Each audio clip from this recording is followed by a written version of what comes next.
দেখো ছোট্ট বোন বিয়ের জন্য কত সুন্দর করে সেজেছে। আসলে ও ছোট না, ওর বয়সটা অনেক হয়েছে, প্রায় 22 থেকে 23 বছর বয়স। আজকে অনেক কিউট লাগছে ওকে। এখন সময় হয়েছে বিকেল 4টে। আমরা চলে এসেছি সংগতি স্টেশনে। দুপুরবেলা থেকে বৃষ্টি শুরু হয়ে গেছে, একটু বৃষ্টি কমাতে তাড়াহুড়ো করে চলে এসেছি সংগতি স্টেশনে।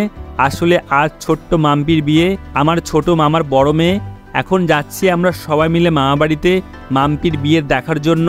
বাইরের ওয়েদারটা খুবই খারাপ, মনে হচ্ছে আকাশ আজ কান্না করছে। আমাদের গন্তব্যস্থান ঘোড়াঘাটা, বনগাঁ স্টেশন হয়ে গোপালনগর নেমে বাসে করে যেতে হবে। আমরা চলে এসেছি বনগাঁ স্টেশনে। এখন রানাঘাটের লোকাল ঢুকছে, রানাঘাটের লোকাল ধরে নামবো আমরা গোপালনগরে। ট্রেন ছাড়তে অনেক সময় রয়েছে, তাই আমরা কিছুক্ষণ টিফিন করে নিলাম। ট্রেন ছেড়ে দিয়েছে তার গন্তব্যস্থানে যাওয়ার জন্য। এদিকে সন্ধ্যা হয়ে যাচ্ছে। একটা স্টেশন যাওয়ার পর আমরা নেমে গেছি গোপালনগরে। নেমেই দৌড়ে চলে এসেছি শেটের নিচে। দেখো কীরকম বৃষ্টি শুরু হয়ে গেছে। যদি আমরা বৃষ্টি থামার অপেক্ষা করি তাহলে কিন্তু বিয়েবাড়িতে যেতে আমাদের দেরি হয়ে যাবে। তাই আমরা ভিজে ভিজে দৌড়ে বাস ধরে নিলাম। এদিকে হার্দিক বাসে উঠেই ঘুমিয়ে পড়েছে। বাসে ভালোই ভিড় ছিল। বাইরের দিকে দেখো কীরকম বৃষ্টি হচ্ছে। বাস থেকে দৌড়ে নেমে একটা দোকানে দাঁড়িয়েছি। বৃষ্টি কোনো মতেই কমছে না। এদিকে শীত শীত করছিল। এখানে এক মামার সাথে দেখা হয়ে গেছে। মামার দোকানে কিছুক্ষণ দাঁড়িয়ে টোটো ধরে চলে আসলাম মামার বাড়ির কাছে। টোটো আর যাবে না, কারণ সামনে প্রচুর কাদা, অনেকটা দূরে নামিয়ে দিয়েছে। এখান থেকে হেঁটে যেতে হবে।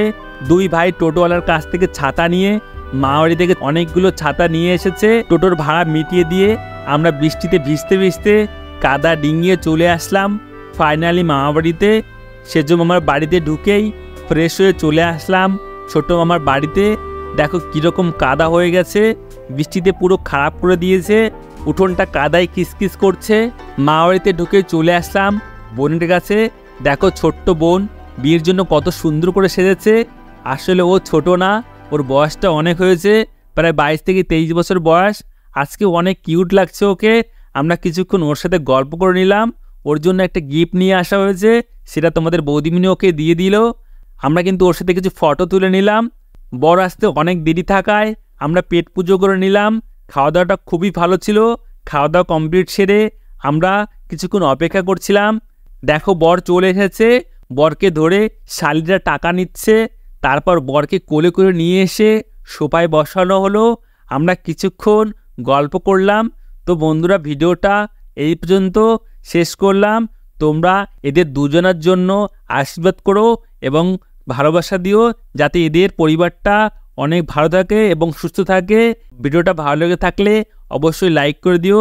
তাছাড়া আমাদের এই ছোট্ট চ্যানেলে তোমরা যদি প্রথম হয়ে থাকো, প্লিজ চ্যানেলটিকে অবশ্যই সাবস্ক্রাইব করে দিও। তো দেখা হচ্ছে নেক্সট কোনো ভিডিওতে। টাটা।